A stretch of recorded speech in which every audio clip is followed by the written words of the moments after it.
Hello, everyone. Thanks for having me. Thanks for staying till the very end. My name is Michelle, and I head up the data science team at Priori Data. We're a Berlin-based software as a service company.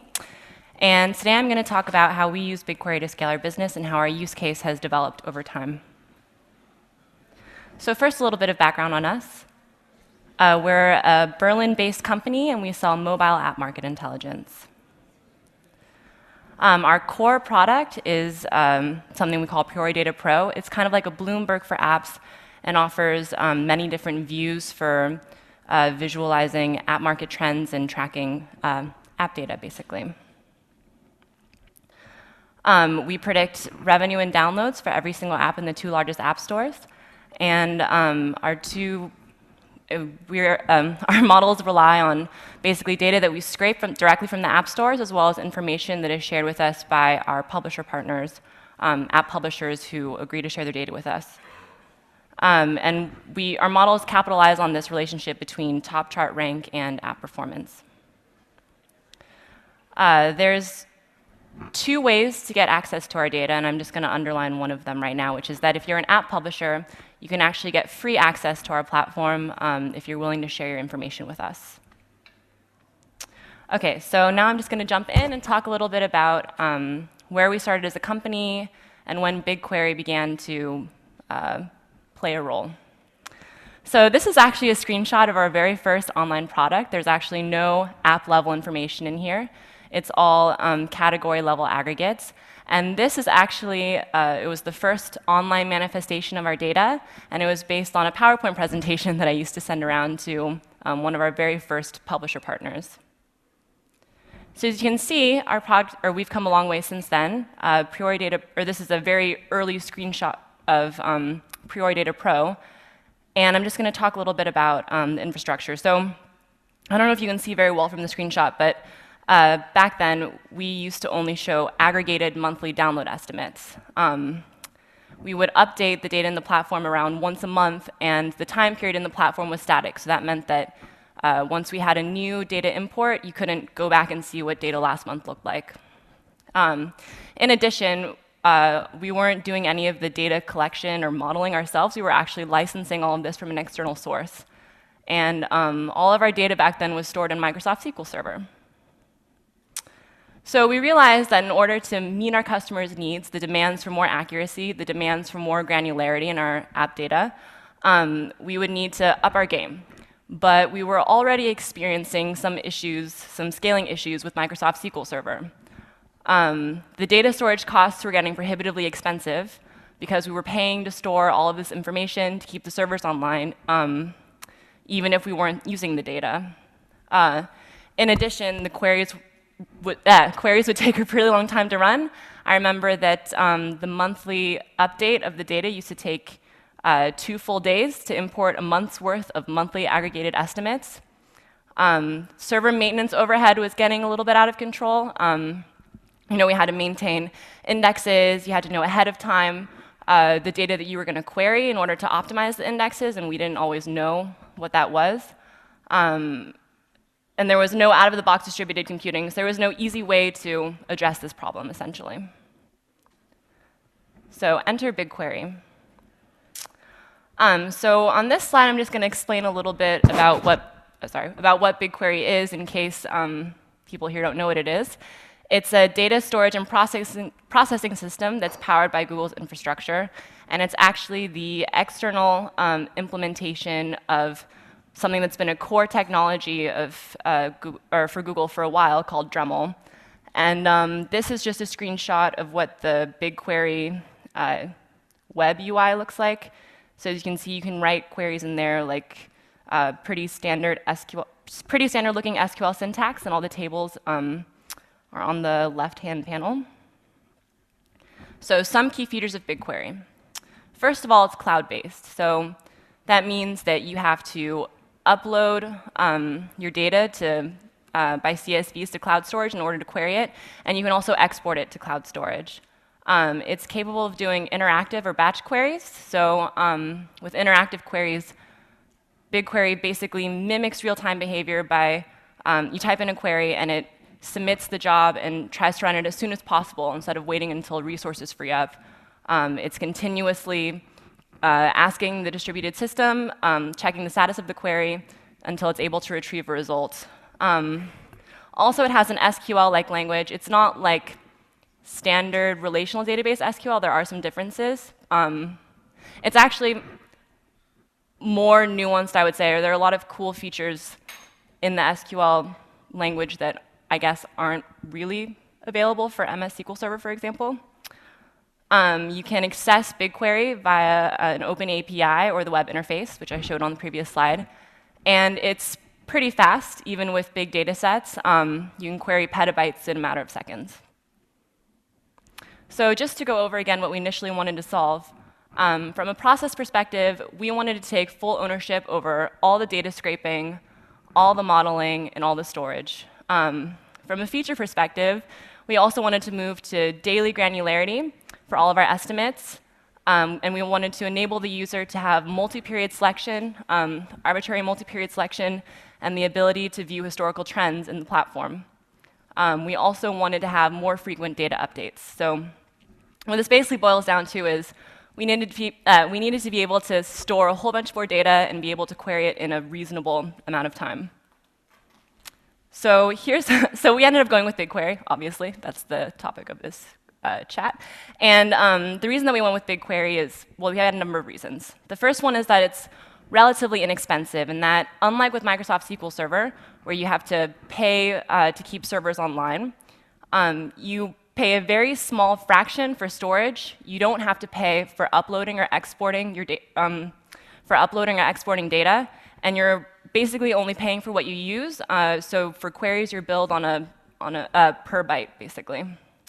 It was also relatively low complexity and had the promise of a low DevOps or database admin burden because you didn't have to provision servers ahead of time. There was no upfront hardware configuration. You could basically just plug and play. So that was a big plus for us because we didn't want to hire a really expensive database admin person. In addition, you didn't need anyone managing indexes because it's actually auto-optimized. So also, there's the speed and scalability. So BigQuery was fast enough for our purposes, basically, is what I would say. It also came with the open API and also a really great responsive support team. When we first got on board with BigQuery, they were still under rapid development, very responsive to feedback, and even contacted us this week to let us know that a lot of our jobs were failing even without us opening a ticket. So I mean, they're that watchful over, well, maybe just us or all of their customers. So basically, BigQuery allowed us to bypass a traditional server system and the associated sysadmin requirements. So now I'm going to go into a little bit how we use BigQuery today. So here's a screenshot of what Priori Pro looks like today. And as you can see, you do have the capability now to select an arbitrary time period and view with daily granularity the way app performance has developed over time. And here's an overview of the current process in order to get the data to display in Pro. So the blue objects here represent data that we have stored in BigQuery, and the pink signifies processes that are essentially owned by the data team. Well, I mean, with the help of other people too. Okay. So this shows how, due to the fact that there's an open API with BigQuery, it actually integrates very well into the data team processes that we have. It plays well with the rest of our technology stack. And I forgot to mention this on the last slide, but let me just quickly explain what this graphic shows. So as you can see on the left side, we have our raw App Store scrapes, and then also the data that we're collecting from our publisher partners.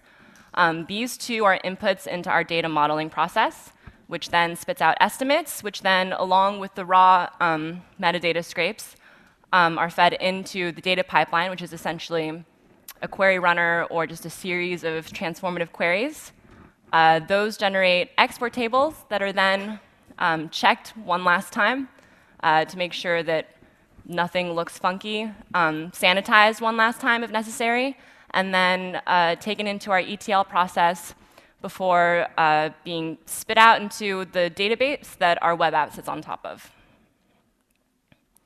So just to represent in a different way how we use BigQuery, if you think of 4 big buckets of main processes at our company, we're using it currently for the data storage and the data pipeline. OK, so how will we use BigQuery tomorrow? So one problem that we have is that Priori Data Pro doesn't really fit every use case, obviously. We often get questions from customers such as, do you have an API? Can I purchase a custom data set? We actually get a lot of requests for custom data sets, and we don't really have the resources to write a different query each time and send over a CSV of whatever specific market a customer is interested in.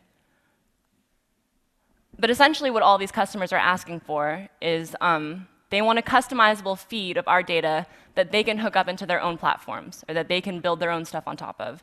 So essentially what they want is an API.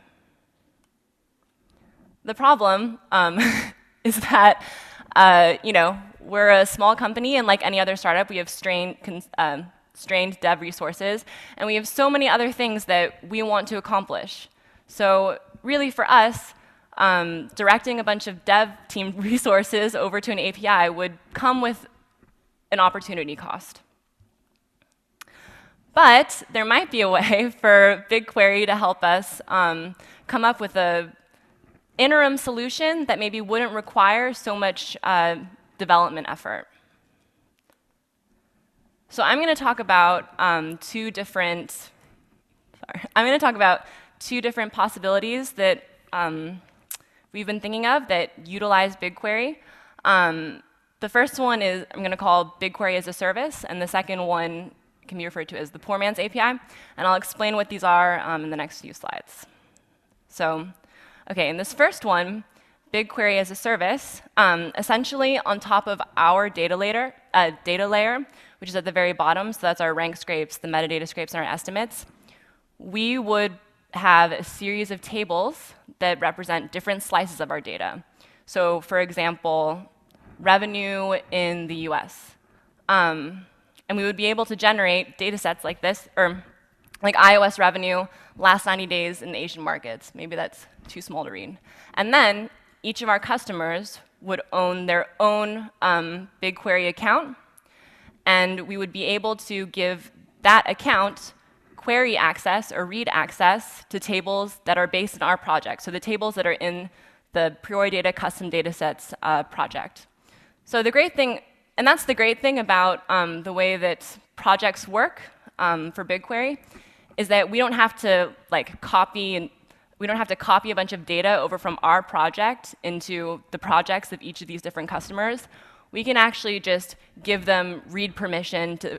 We can give their project read permission to data that's living in our project. And obviously, this would require a more technically savvy customer because they would have to be writing queries in BigQuery, obviously. But the upside of that is they would maybe pay a flat subscription fee for access to one of these data streams, Google Play, rank scrapes, all-time gaming categories, for a set period of time. And then during that period, they could write as many queries as they want, and get the results in real time, basically. So the second option, poor man's API, essentially what we would do in this case is we would decide ahead of time on 10 or so different queries that represent data sets that we think customers might be interested in, but that could be easily customizable using inputs from an order form. So an example of such a data set would be apps ranked by downloads, right? And then a customer could go to our website, they would see an order form, and they could select, OK, I want this data set for top 200 ranks in the US, iPhone, monthly downloads. They would submit this order form into our website, and then the inputs from there would go into a config file or something, essentially populating placeholders within these pre-written queries. This query would then run through our query runner generate the table. So it's pretty similar to the last one, except with this step, we would then export the table to cloud storage that the user would then have access to. So as opposed to the user having access or having their own BigQuery setup where they're writing queries, they would just have to go to a specific Google Cloud Storage bucket and download the CSV. So just to talk about some of the trade-offs between these two approaches, in the first one, the client is paying for the queries because it's actually their project. So it's their credit card on the project, and they have to pay per byte for every query that they write. They're writing all the queries. They can write unlimited queries, and they don't have to wait for us to do anything before they can get the results once they've paid the subscription fee and gotten access. In the second option, we would be paying for the queries. They would all be running on our project. The client would have to fill out an order form, and then there would be a lag time before they receive their results. But that would mean that they wouldn't have to figure out how to write their own queries or go through the extra overhead of setting up their own Google BigQuery project. And then for the first option, it would be a pretty personalized go-to-market strategy because we would kind of have to target clients that we think have the ability or the willingness to learn BigQuery, to use BigQuery.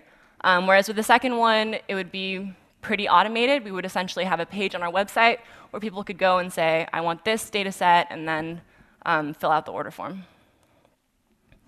But what both of these options have in common is that we would be increasing accessibility to our data. We would essentially be empowering devs and data scientists at other companies to build cool stuff on top of our data, merge our data with other sources, build their own models, and come up with their own analyses and visualizations based on our data. So we would be encouraging collaboration with our customers. We would also be solving a client need using minimal product development effort. So that would be another sort of dev light hack thanks to BigQuery. And so just to summarize what this situation would look like if we decided to go in this direction, we would be using BigQuery also as a vehicle for data delivery, in addition to data storage and as part of the data pipeline. Yeah, so that was it for my talk. I still have 2.5 minutes, so if anyone has questions, I can take some questions.